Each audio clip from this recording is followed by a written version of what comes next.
मदनगढ़ बेलहा में एक सुनील नाम के लड़के की शादी बबीता नाम की लड़की के साथ अप्रैल 2025 में हुई थी। अभी बबीता 5 महीने की प्रेग्नेंट थी।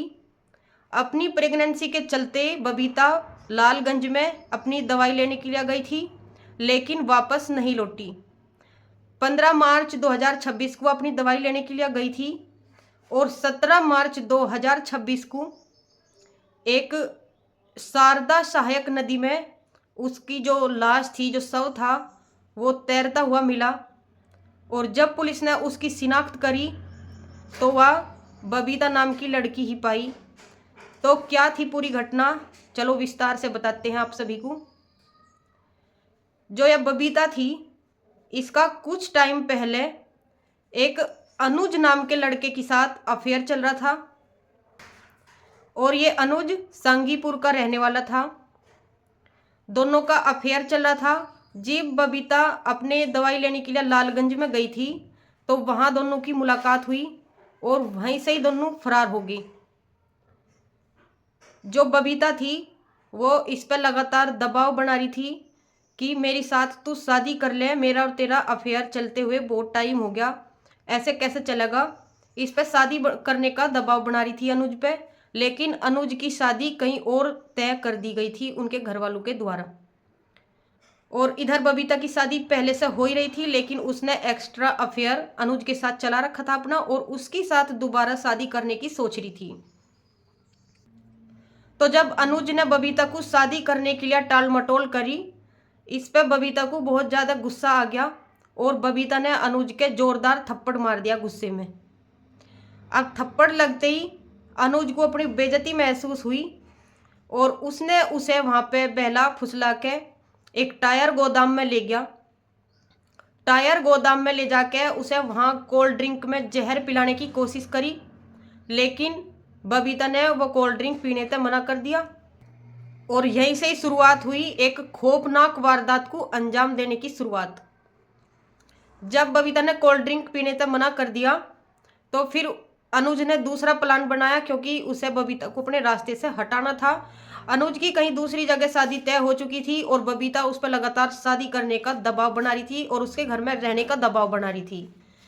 तो अनुज ने उसका गला घोट के उसकी हत्या कर दी और हत्या करने के बाद जो उसकी लाश थी बबीता की, वो शाम होने के इंतजार तक अपनी डिग्गी में रखी, कार की डिग्गी में, ताकि किसी को भी कुछ भी महसूस ना हो, किसी को भी पता ना चले। और पुलिस से बचने के लिए उसने रात होने का इंतजार करा।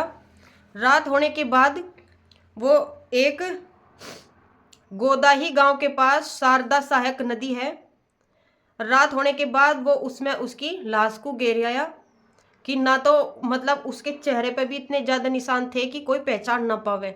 बबीता के चेहरे पे इतने निशान उसने कर दिए थे मार पिटाई के, ताकि उसकी पहचान कोई कर ना पावे। 15 मार्च की ही ये घटना है जब वह लापता हुई थी, जिस दिन वह दवाई लेने के लिए गई थी। और 17 मार्च को उसकी जो तैरता हुआ शव मिला, कुछ 1-2 दिन के बाद शरीर फूल जा तो वो पानी के ऊपर आ जा, तो इससे सबको पता चला। पुलिस केस हुआ, पुलिस आई और शिनाख्त हुई, तब जाके बबीता की शिनाख्त हो पाई कि यह कौन है। तो उसने रात होते ही अनुज ने उसे शारदा सहायक नदी में फेंक दिया। शारदा सहायक नदी में फेंकने के बाद 17 मार्च को जब पानी के ऊपर उसकी लाश तैरने लगी तो आसपास के लोगों ने देखा तो उसकी पहचान नहीं हो पाई। पहचान ना होने के बाद लाश पोस्टमार्टम पे भेज दी। उसमें पता चला कि इसके साथ बहुत ज़्यादा मार पिटाई हुई और इसका फिर गला दबा के इसकी हत्या कर दी गई। जो बबीता का फ़ोन था वो सर्विलांस के द्वारा उसकी कॉल डिटेल निकाल ली गई। कॉल डिटेल में सबसे ज़्यादा बात बबीता की एक इसके अनुज नाम के लड़के के साथ हुई थी, जिसके साथ बबीता का अफेयर चल रहा था। वहाँ से पुलिस ने अनुज को गिरफ्तार करा। गिरफ्तार करने के बाद अनुज पर कड़ी कार्रवाई हुई और कड़ी कार्रवाई के दौरान अनुज ने ये सारी बात उगल दी, कैसे कैसे उनका अफेयर चला था और कैसे उनने बबीता की हत्या करने को अंजाम दिया।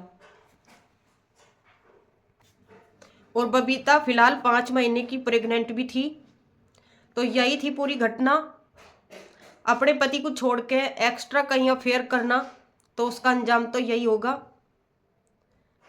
आप सभी की इस घटना पे क्या राय है, हमें कमेंट बॉक्स में जरूर दें। हमें आप सभी की राय का इंतजार जरूर रहेगा। आप सभी हमारे चैनल को लाइक, शेयर एंड सब्सक्राइब करते रहना। ऐसी ही घटना कम से कम टाइम में और कम से कम शब्दों में हम आप सभी के साथ शेयर करते रहेंगे।